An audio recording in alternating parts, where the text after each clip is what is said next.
KNR న్యూస్కి స్వాగతం.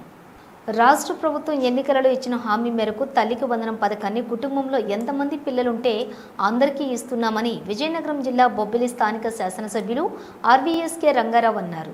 మంగళవారం బొబ్బిలిలో క్యాంపు కార్యాలయంలో మీడియా సమావేశంలో మాట్లాడుతూ సాంకేతిక లోపం వలన ఎవరైనా లబ్ధిదారులకు ఈ పథకం డబ్బు అకౌంట్లో పడకపోతే వారికి రివ్యూ జరిపి తప్పకుండా పథకం డబ్బు అందేలా చూస్తామని తెలిపారు.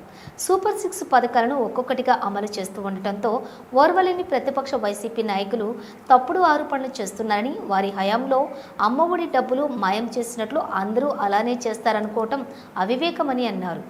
సంతోషం. ప్రజలు ఎంత ఈ ప్రభుత్వం మీద చూపిస్తున్నటువంటి అభిమానం నిజంగా వర్ణనాతీతం. ఇది ఒక చారిత్రక ఘట్టం. ఎన్డీఏ కూటమి ఏర్పడిన సంవత్సర కాలంలో ఆ చిన్నారుల యొక్క తల్లిదండ్రుల యొక్క ఆనందం నిజంగా మాటల్లో వర్ణించలేనిదని నేను మీకు అందరికీ కూడా ఈ పత్రికాముఖంగా తెలియజేసుకుంటున్నాను.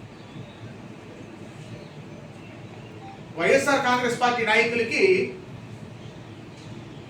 ఎలక్షన్ ముందు ప్రజల్లో ఉన్నటువంటి వ్యతిరేకత గ్రహించి అప్పుడే మైండ్ దొబ్బేసింది. వై నాట్ 175 అన్నారు, వై నాట్ కుప్పం అన్నారు, వై నాట్ మంగళగిరి అన్నారు. ఏదైతే 2000 రూపాయలు వాళ్ళు సొంత ఖాతాల్లోకి వెళ్ళాయో, అవినీతి జరిగిందో, నాశనకమైన పనులతోని ఈ ప్రభుత్వం కూడా అలాగే చేస్తాను అనుకుంటున్నాను. ఈ రాష్ట్ర ప్రభుత్వంలో one of the most transparent ministries Pawan Kalyan గారితో పాటు లోకేష్ గారిని. మీరు కాదు, మీ జేజం వచ్చినా ఒక సెంటిమీటర్ అవినీతి కూడా మీరు అందులో ఏదైతే చూపించలేరు.